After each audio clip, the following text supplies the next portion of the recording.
الحمد لله رب العالمين والصلاة والسلام على رسوله الكريم اما بعد۔ اسلام کا عائلی نظام کتاب و سنت کی روشنی میں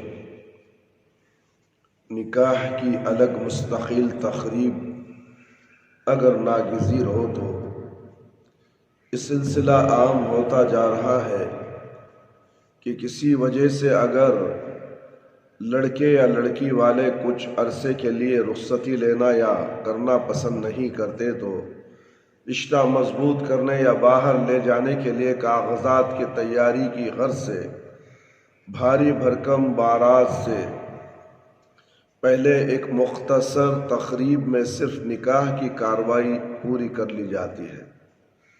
مذکورہ وجود سے اگر واقعی ایسا کرنا ضروری ہو تو ایسا کیا جا سکتا ہے، لیکن شرعاً اس کا جواز اسی صورت میں ہوگا جب اس میں فضول خرچی کا پہلو نہ ہو، اور ایسا کب ہوگا؟ تب جب کہ اس تقریب میں گھر کے صرف چند افراد، ضروری افراد ہی لڑکی والوں کے گھر آئے اور ایک کمرے میں بیٹھ کر نکاح کر لیا جائے اور بلا تکلف ما حضر تناول کر کے چلے جائیں۔ اس میں نہ ہجوم ہو، اس کے لیے لڑکے والے ٹرانسپورٹ کا خصوصی انتظام کریں اور لڑکی والے بھی بارات سے پہلے باراتیوں لڑکے والوں کے لیے پرتکلف کھانوں اور وغیرہ کا انتظام کریں۔ یہ ایسا سادہ طریقہ ہے کہ دونوں خاندانوں پر کوئی خاص مالی بوجھ نہیں پڑتا اور دونوں فضول خرچی سے محفوظ رہتے ہیں، جو شرعاً پسندیدہ امر ہے۔ لیکن اکثر دیکھا گیا ہے کہ اس کے لیے بھی باقاعدہ ہال اور پرتکلف کھانوں کا انتظام کیا جاتا ہے۔ بڑے بڑے شادی محل لیے جاتے ہیں جو لاکھوں روپے ہوتے ہیں، اور اس میں رنگین لائٹاں بھی فضول خرچی کیا جاتا ہے۔ بہت فضول خرچی آج کل کے شادیوں میں ہوتی ہے، جس کی وجہ سے ایک سادہ ہی لیکن اکثر دیکھا گیا ہے کہ اکثر شادیوں میں، ولیموں میں زیادہ فضول خرچی ہوتی ہے اور دونوں خاندانوں کے افراد کافی معقول تعداد میں شریک ہوتے ہیں، جس کی وجہ سے ایک سادہ سی گھریلو تقریبات بھی پرہجوم تقریب بن جاتی ہے۔ یہ طریقہ چونکہ غیر ضروری ہے، اس لیے شرعاً فضول خرچی کے دائرے میں آ جائے گا، جس کے مرتکبین کو اللہ تعالیٰ نے شیطان کا بھائی قرار دیا ہے۔ بنا بری صرف نکاح کے لیے بارات سے پہلے نکاح کی الگ تقریب اجتناب کیا جائے، اور اگر ناگزیر ہو تو گھر میں اس کا اہتمام ہو اور صرف گھر کے چند ضروری افراد ہی موجودگی ہی کو کافی سمجھا جائے۔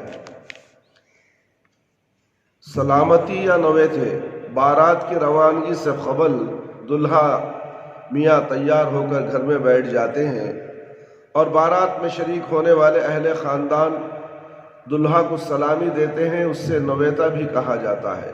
یہ نقد رقم ہوتی ہے جو سلامی کے نام پر دی جاتی ہے، اور اسے باقاعدہ لکھ کر رکھا جاتا ہے۔ زیادہ ہجوم ہو تو ایک شخص رقم کو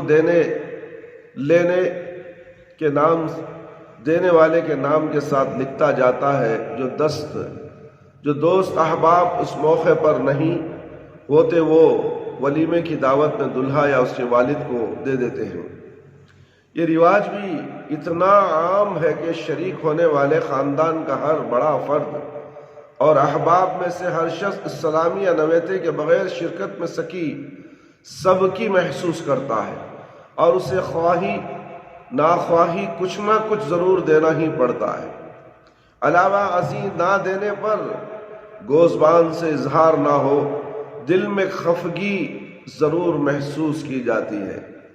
یہ ہدیہ تحفہ یا تعاون نہیں ہوتا، بلکہ اس کو قرض سمجھا جاتا ہے اور اس قرض کو بھی سودی یعنی جتنی رقم دی جاتی ہے دینے والے کے ہاں جب شادی کی تقریب ہوتی ہے تو اس کی خواہش ہوتی ہے کہ اب لینے والا میری دی ہوئی رقم مع اضافہ لوٹائے، اور رواج میں یہی ہے کہ واپسی کے وقت اضافہ کر کے ہی دی جاتی ہے۔ اس رسم کا جب بھی آغاز ہوا ہوگا اس وقت یقیناً جذبہ تعاون کے تحت ہی ہوا ہوگا، لیکن اب یہ تعاون کے بجائے متعدد قباحتوں کا باعث ہے۔ مثلا تعاون کی ضرورت ہے یا نہیں، اب صرف رسم کے طور پر اس کو کیا جاتا ہے۔ یہی وجہ ہے کہ لکھ پتی اور کروڑ پتی خاندان میں بھی اس کا اہتمام ہوتا ہے، حالانکہ اس کو اس تعاون کی قطعاً ضرورت نہیں ہوتی۔ واپسی پر زیادہ دینا، اس کا واپس کرنا ضروری ہے۔ اسی طرح ایک قرض کی صورت بن جاتی ہے اور قرض پر زیادہ لینا ہی سود ہے۔ اس اعتبار سے یہ باہم تبادلہ سودی طریقہ ہے۔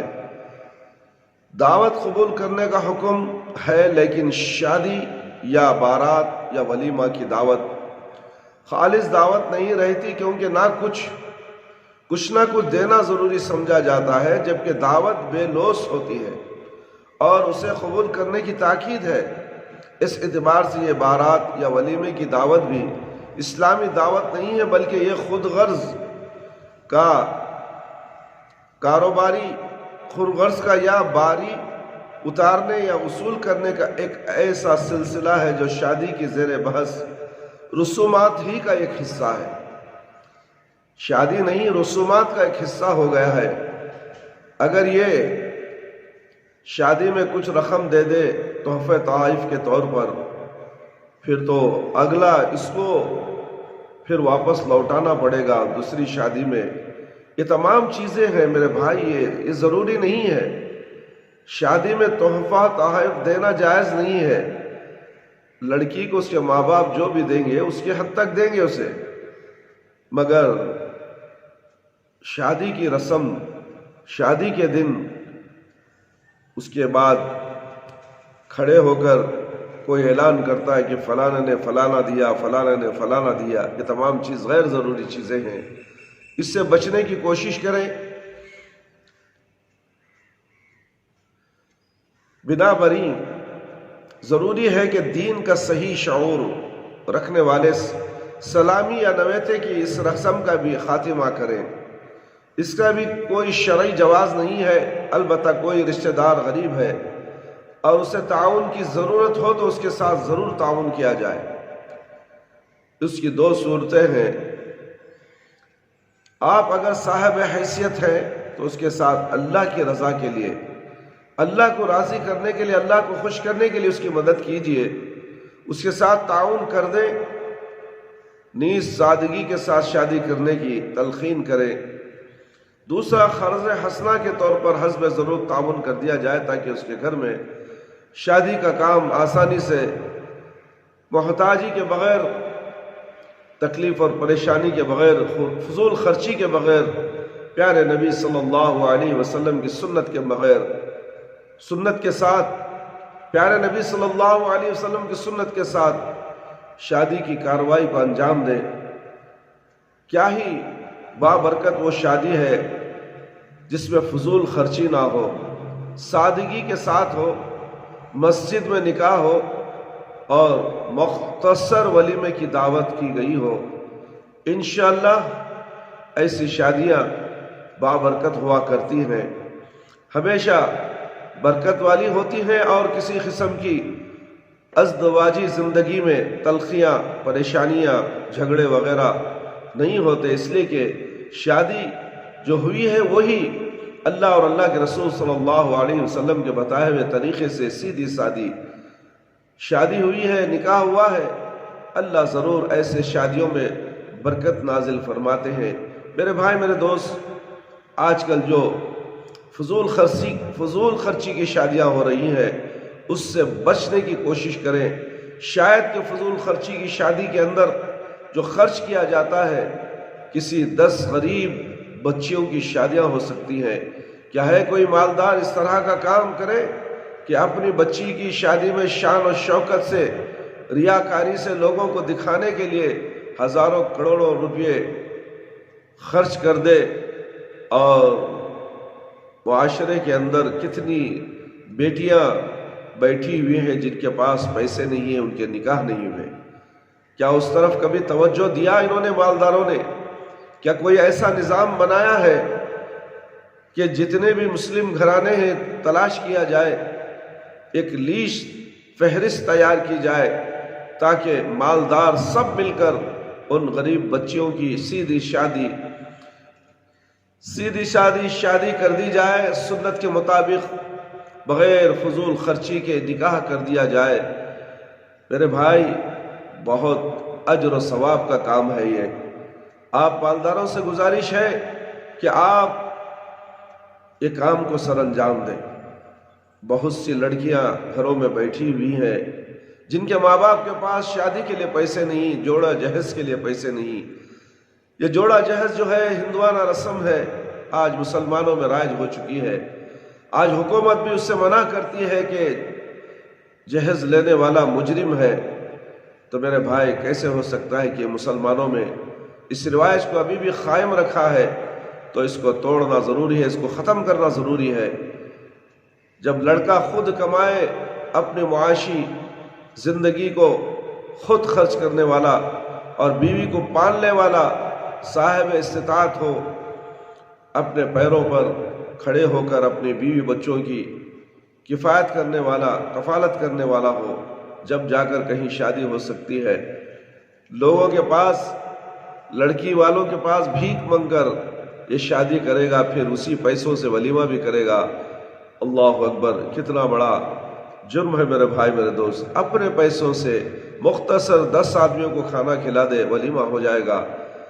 اپنی حیثیت کے مطابق 25 یا 50 آدمیوں کو کھانا کھلا دے، ولیمہ ہو جائے گا۔ بھیک لے کر ولیمہ کرنا یہ جائز نہیں ہے میرے بھائی۔ تمام مسلمانوں سے گزارش کی جاتی ہے کہ وہ ان تمام چیزوں پہ غور و فکر کرے اور نکاح کو آسان بنائے، زنا کو مشکل کر دے۔ آج زنا عام ہو چکا ہے، نکاح مشکل ہو چکا ہے۔ اس کو آسان کرنے کی زیادہ سے زیادہ کوشش کرے۔ اور کتنی عورتیں، کتنی لڑکیاں شادی ہونے کے بعد بھی طلاق کی شکل میں، خلا کی شکل میں گھروں میں موجود ہیں۔ ان سے بھی نکاح کرنے کی کوشش کی جائے تاکہ پھر ان سے ان کا گھر بھی بچ جائے۔ یہ تمام دینی امور کے کام ہے، اس میں ہم مسلمانوں کو زیادہ سے زیادہ بڑھ چڑھ کر حصہ لینا چاہیے۔ اللہ تعالیٰ سے دعا ہے کہ اللہ تعالیٰ مجھے اور آپ تمام کو ان تمام قرآن اور حدیث کی باتوں کو سن کر ہم قرآن اور شریعت کے مطابق، قرآن اور حدیث کی باتوں کے مطابق اور شریعت اسلامیہ کے مطابق، شریعت سنت نبوی کے مطابق نکاح کو عام کریں اور رسم و رواج کو ختم کریں۔ ولیمہ بالکل آسان کریں، ولیمہ سنت ہے، ولیمہ کی دعوت قبول کرنا ہے۔ یہ تحفے تحائف کی دعوت نہیں ہے، لینا اور دینا نہیں ہے۔ میں نے دیا، پھر میری شادی میں تو میرے کو دینا ہے، یہ لینا دینا جائز نہیں ہے میرے بھائی، میرے دوست۔ اس لیے نکاح میں تحفے تحائف دینا جائز نہیں ہے۔ اللہ تعالیٰ سے دعا ہے کہ اللہ تعالیٰ مجھے اور آپ تمام کو ان تمام باتوں کو سن کر اس پر عمل کرنے کی توفیق عطا فرمائے۔ انشاءاللہ عورت نئے گھر میں، نئے ماحول میں جانے والی ہے، اس کے تعلق سے بھی انشاءاللہ آگے آپ کے سامنے اور مختصر سا بیان ہوگا۔ انشاءاللہ اس کو سنیں، پھر اگلے بیان کی انتظار کریں۔ انشاءاللہ بہت جلد آپ کے سامنے اس بیان کو بھی پیش کر دیا جائے گا۔ اللہ تعالیٰ سے دعا ہے کہ اللہ تعالیٰ ہم سب کو نیک بنائے، صالح بنائے، قرآن و سنت پر عمل کرنے والا بنائے، پیارے نبی صلی اللہ علیہ وسلم کی سنت کے مطابق نکاح کرنے والا بنائے، نکاح کو بالکل آسان فرمائے۔ آمین یا رب العالمین۔ اے اللہ، خبر کے عذاب سے بچا لے، جہنم کی آگ سے بچا لے، خبر کے سوالات بالکل آسان فرما دے۔ اے اللہ، شرک سے بچا لے، بدعت سے بچا لے، اللہ صراط مستقیم پر چلا دے۔ اے اللہ، میدان حشر میں رسوائی سے بچا لے۔ اے اللہ، ہمیں موت دے تو ایمان کی حالت میں موت دے۔ جب ہماری روح ہمارے جسم سے نکلے تو اے اللہ ہماری زبان پر کلمہ لا الہ الا اللہ محمد الرسول اللہ جاری رہے۔ ربنا آتنا فی الدنیا حسنۃ وفی الآخرۃ حسنۃ وقنا عذاب النار۔ ربنا ظلمنا أنفسنا وإن لم تغفر لنا وترحمنا لنكونن من الخاسرين ربنا هب لنا من أزواجنا وذرياتنا وقرة أعين واجعلنا للمتقين إماما رب هب لي من الصالحين رب هب لي من الصالحين رب هب لي من الصالحين ربنا تقبل منا إنك أنت السميع العليم وتب علينا إنك أنت التواب الرحيم سبحان ربك رب العزة عما يصفون وسلام على المرسلين والحمد لله رب العالمين يا حي يا قيوم برحمتك أستغيث